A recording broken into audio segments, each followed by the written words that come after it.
हाय everyone, welcome और welcome back to the channel. आज की वीडियो बहुत ज़्यादा ज़रूरी होने वाली है उन इंडियंस के लिए जो कि कोशिश कर रहे थे अपने कनाडा में पैर जमाने की या फिर वहाँ पे जाने की, और जो भी वहाँ पे फाइनेंशियल सिचुएशन में फेस कर रहे थे उनके लिए कनाडा ने बहुत बड़ा ऐलान किया है। तो ये बड़े 3 ऐलान निकल कर सामने आए हैं। सबसे पहले बात करते हैं एक बड़े ऐलान की, जिसमें कि कहा गया है कि कनाडा में बढ़ती महंगाई देखकर और घरों की कीमतें देखकर सरकार ने ऐलान किया है कि स्टूडेंट्स को फाइनेंशियल सपोर्ट दी जाए। उनको अब जो है वो $900 जो है वो उनके खातों में मिलेगा। अब ये बहुत बड़ा जो है ऐलान हो चुका है। इसकी वजह से स्टूडेंट्स को बहुत ज़्यादा हेल्प मिलेगी, फिर चाहे वो स्टडी में हो या फिर उनके लिविंग एक्सपेंसेस को लेकर हो, क्योंकि वहाँ पे ये चीज़ जो है वो बहुत ज़्यादा बढ़ गई थी। दूसरे बड़े बदलाव की और दूसरी बड़ी खुशखबरी की बात करूँ तो जैसे कि पहले ऐलान किया था कि 33,000 भारतीयों को पहले TR टू PR प्रोग्राम देने का वादा किया गया था, और जो भी स्किल्ड लोग हैं उनको TR टू PR के ज़रिए होना था PR। और पहले ये प्रोग्राम जो है वो अप्रैल में शुरू होना था, लेकिन अब उस प्रोग्राम को पोस्टपोन करके उन्होंने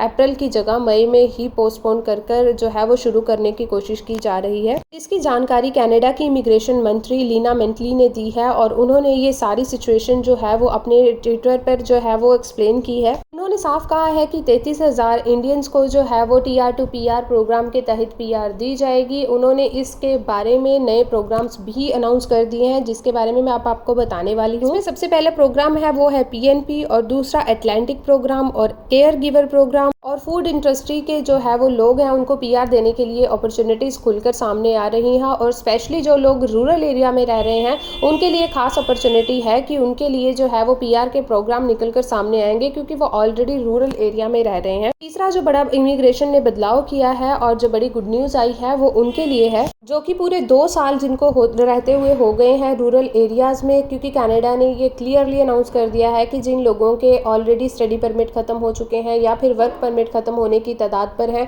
और जिनको 2 साल रूरल एरिया में रहते हुए हो गए हैं, उनको जो है वो फर्स्ट प्रायोरिटी मिलेगी। तो आप देख लीजिए, जिसमें कि बहुत ज़्यादा इंडियंस की गिनती आने वाली है, क्योंकि बहुत ज़्यादा इंडियन स्टूडेंट्स की अमाउंट है, वर्कर्स की अमाउंट है जो कि ऐसे रूरल एरिया में रह रहे हैं, जिनको 2 साल से ऊपर टाइम हो गया रहते हुए, और अब उनकी जो है वो PR आने का टाइम हो गया है। तीसरा बड़ा जो बदलाव आया है वो स्पेशली इंडियन स्टूडेंट्स के लिए आया है। जो भी लोग कनाडा में अप्लाई करना चाहते थे, अब उनका सक्सेस रेट पहले से बहुत ज़्यादा हो गया है, जबकि 2024 में ये सक्सेस रेट इतना ज़्यादा नहीं था। आपको बहुत ज़्यादा रिजेक्शन रेट देखने को मिला था, लेकिन अब फिर से उन्होंने सक्सेस रेट की इतनी ही ज़्यादा स्पीड पकड़ ली है। तो अगर आप लोग स्टूडेंट अप्लाई कर रहे हो, आपके लिए बेस्ट टाइम है। अगर आप लोग विजिट अप्लाई कर रहे हो तो बस डॉक्यूमेंट आपके पास पूरे होने चाहिए, उसके बाद आपको कोई भी प्रॉब्लम नहीं होने वाली।